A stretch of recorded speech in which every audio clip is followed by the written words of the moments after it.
Hey guys, this is Patty B within the Holler. I got another firearm I'd like to share with y'all. This is my Browning High Power, chambered in 9mm parabellum. The Browning High Power is a recoil operated single action pistol that's got a full steel frame and is fed from originally 13 round magazines. The Browning High Power was the last firearm that John Moses Browning designed or helped design. He passed away like 9 years before the pistol design was completed. So, some of this was done without him, but, it's a project he started. During World War II, the FN plant in Belgium was overrun by the Nazis. And, of course, then they started making high powers for the German army. Several countries have, contracted out and made these or made clones of these after World War II. And they were adopted by several militaries, and, scores of police units carried the Browning High Power. It was one of the first pistols that had a double stack 9mm magazine, which, is where the high power name comes from. It was from the cartridge because it was always 9mm parabellum. It was that it had a 13 round double stack magazine when just about everything else was single stack at the time. So this was produced, from 1935 all the way up to, I think, 2017 or 2018 when they finally discontinued it. Although the SHOT Show 2020, I saw not too long ago, where FN has come out and said that they are actually going to make an updated version of the high power. Kind of excited about that. A little more modern design, but looks pretty well the same. So we'll see how that goes. Some of the features on this pistol are, it was originally designed with a, go ahead and clear, but is with a magazine disconnect. So if you remove the magazine, it's not going to fire. With the magazine disconnect, one thing that does is it gives it a not very good trigger pull. The trigger pull on this thing, you can kind of squeeze till you get to the wall, and then it's pretty heavy until it breaks.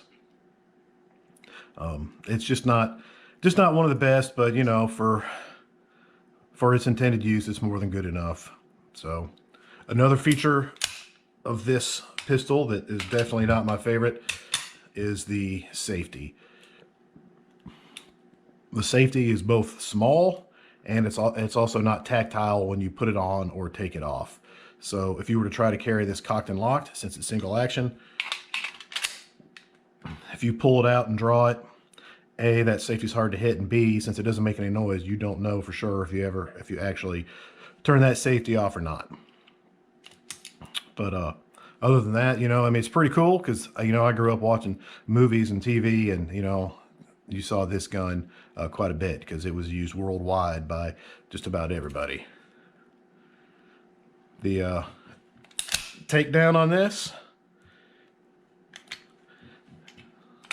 if you take this to the takedown notch and slide the safety into the takedown notch, and then you can just push the push pin.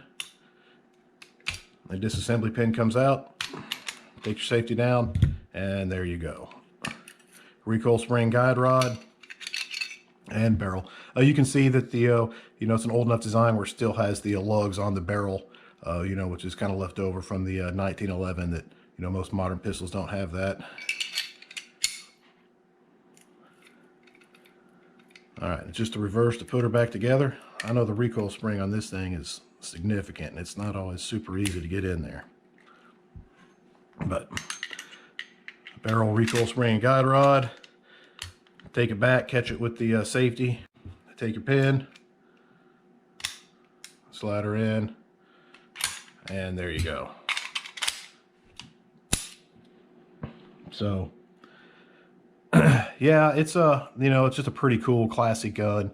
There's better pistols to carry today for defense or whatever you want, but this thing is just iconic and really cool. There's several different variants of sights. This one just has plain Jane blacked out windage adjustable in the rear, and the front sight is not adjustable. It's milled into the sight. So they're not the best in the world, but you know, it's good enough. This model itself, I looked up the serial number and it was built in 1987. So, you know, it's not super old, not super new. Some of the older classic ones have nice blue finish on it, where this just has, looks like some black epoxy coating on it. But the original grips on this pistol were just black plastic, but they were super slick, so I replaced them with some of these G10 style grips, and got a little grip tape on the front and back. It was just a super slippery pistol to shoot. But well, anyways, enough talk. Let's take this thing outside and see how she does. All right, it's been a little while since I've shot this. I don't remember exactly where it hits, so I just spray painted a target, and we'll see where the point of impact is for this thing.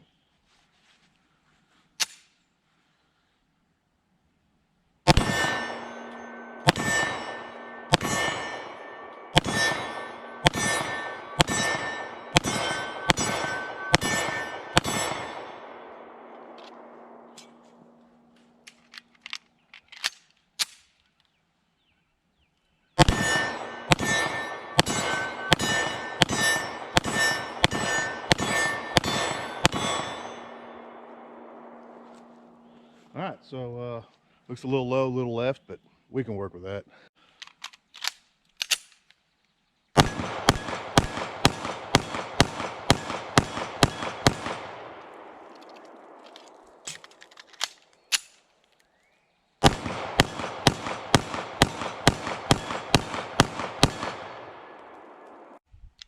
All right, I got 15 rounds.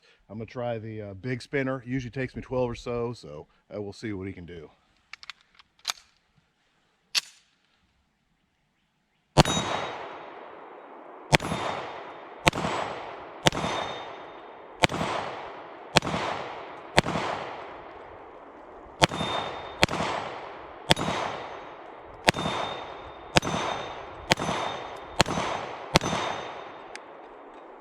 Not too bad.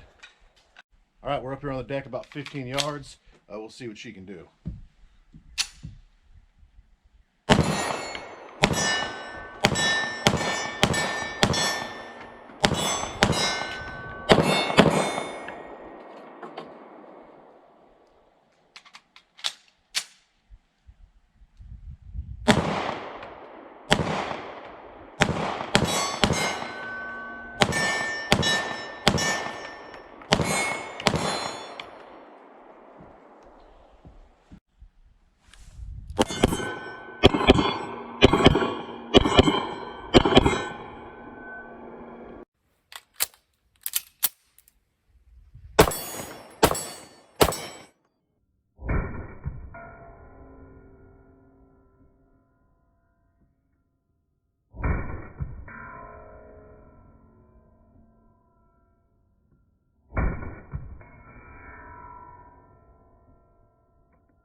All right, we're back inside from shooting the Browning high power. We'll go ahead and safe it real quick.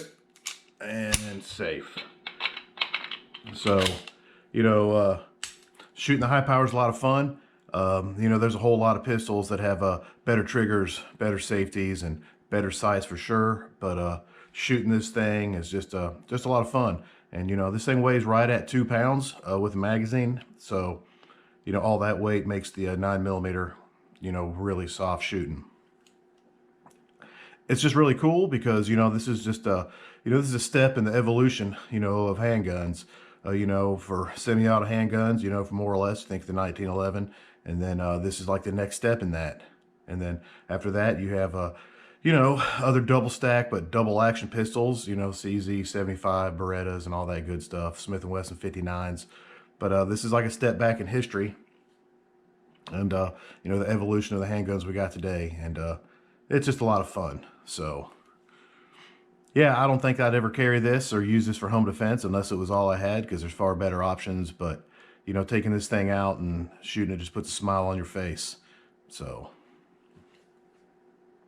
there you go, guys. Browning or FN high power.